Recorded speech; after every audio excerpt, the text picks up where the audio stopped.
Sure.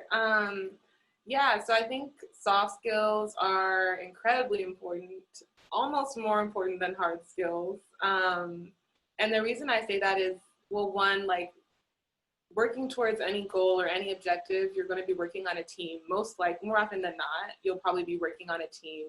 And in order for that objective or goal to be met in like an efficient manner, like you will have to be able to communicate well with the people on your team, and you will have to be able to or even if you're developing a product, you'll have to be able to empathize with the needs of the people who you're developing your product for.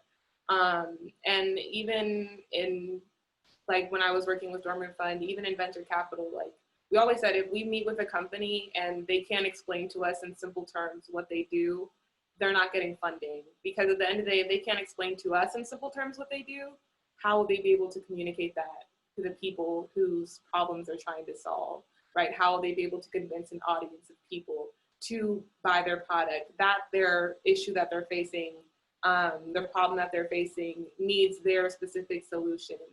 And so, yeah, just like being able to communicate with people and convey your maybe more technically complex products or services to people in a way that is digestible, in a way that they can understand and take in is super important.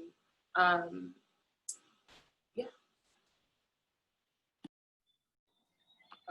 So I'll just add a little bit to what Ms. Christian said. Thank you, Ms. Lucas. I think that this fear and this doubt that comes with taking a non-traditional path, it comes up out of like the stigma around like risk and failure. And I think a lot of the times we want to try to live lives that avoid all risk and all failure, and that's impossible. And so I think that oftentimes when you see people taking non-traditional paths and they're successful at it, it's like, wow, how did they do that? Like they must be just like superhuman person. But I think at the end of the day, they themselves experienced a lot of failures along the way and things that lessons they had to learn, right? Pivots that they had to take to get to where they are today.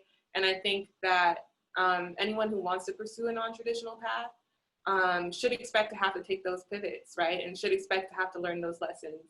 And it's definitely scary. It can definitely be taking risks overall is generally a scary thing, because what if you fail, right? But I think the stigma around failure is something that is important to work on. I don't think that, failure is a necessary part of life.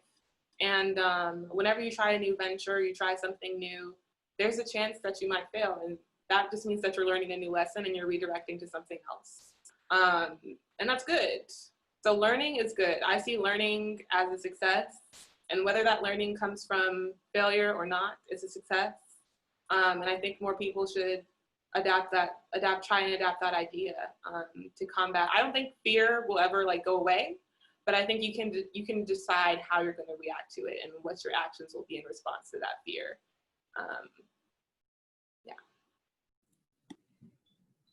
Technology now is you don't have to have a physical mentor, a person that you actually can know and go see. You can go on YouTube, you can go on TikTok, you can go on, any other social media platform, and you'll probably be able to find someone who's taken a non-traditional path similar to the one you're thinking about. And so I encourage you to just do that research and go find those people who might have taken a route similar to yours. And that could be super beneficial to you on your journey, so you feel like you're not really alone. I think that's one of the great things about my major, is because I have experience in all these different areas, right? So for example, or more specifically, I should say, I've taken courses in computer science, entrepreneurship, global warming and climate change, algorithms, ethics, technology. So I have a lot of experience in a bunch of different areas. And I don't know of one profession that would encompass everything, but there are a lot of professions that I could go into. And so in terms of my plans to deploy these skills in the future, I right now am looking at different venture capital firms. I think that's something that would be great for me to do immediately post-grad, but I'm also open to entrepreneurship. I'm also open to joining a startup that I find. And one of the great things about my major is that regardless of which route that I choose, I'm going to be equipped to be in each of those roles. And it's really given me the fuel to not really have to put myself in a box career-wise. And yeah, so right now I'm looking at venture capital firms, but also open to startups and entrepreneurship. And yeah, one of the reasons that I guess I'm looking into venture capital primarily right now is because it's just, I love like meeting with people who are passionate about what they do. And I love learning about new industries every week. And I love working on teams. So that is my motivation at the moment. But yeah, I am definitely open to where my major will take me. Thank you so much for giving such a comprehensive response. Thoughts on this?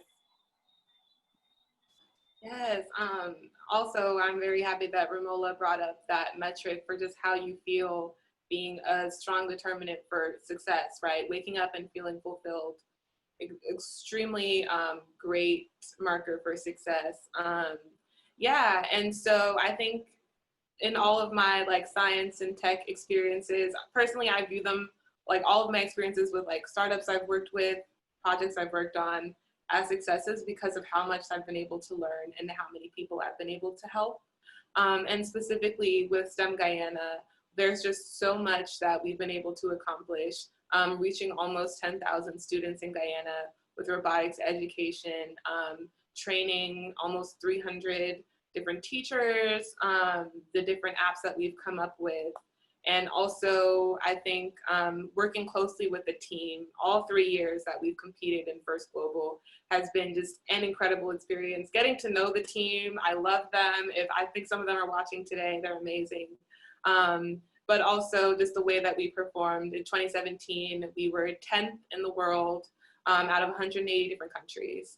And last year in Dubai, they won the most prestigious Albert Einstein Award for their robot and their competition in Dubai. And just, I think the work with STEM Guyana has just been so inspiring to me, and honestly, like something that I would love to continue to do. And we just had a lot of success there. And I think one of the things that we try to do is emphasize, like we talked about soft skills earlier, but emphasizing that soft skills are just as important as hard skills, and making sure that the students that we work with and the students that come through the STEM Guyana program are able to really embody those principles and take them with them into their communities and their future endeavors.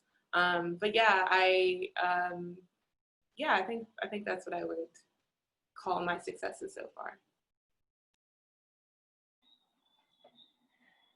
Thank you.